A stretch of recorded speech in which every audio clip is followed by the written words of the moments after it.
अस्सलाम वालेकुम दोस्तों। अगर आप बेतरतीब वीडियोस को पसंद नहीं करते लेकिन फिर भी दिलचस्प मवाद चाहते हैं तो फिर एक प्रो की तरह स्क्रिप्ट लिखना सीखें। सबसे पहले अपना मौजू चुनें। क्या आप कोई ट्यूटोरियल बनाना चाहते हैं, तकरीर करना चाहते हैं या कोई बयानिया वीडियो तैयार करना चाहते हैं? फैसला करें और अपना मवाद बनाने की तरफ बढ़ें। अपनी वीडियो का खाका एक तारीफ, तफसीली वजाहत और इख्तितामी पैगाम के साथ बनाएं।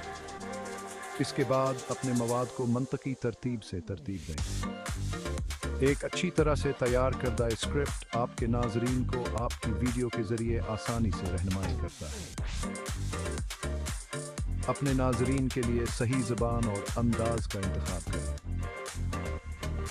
क्या आप उर्दू में लिख रहे हैं या किसी और ज़बान में?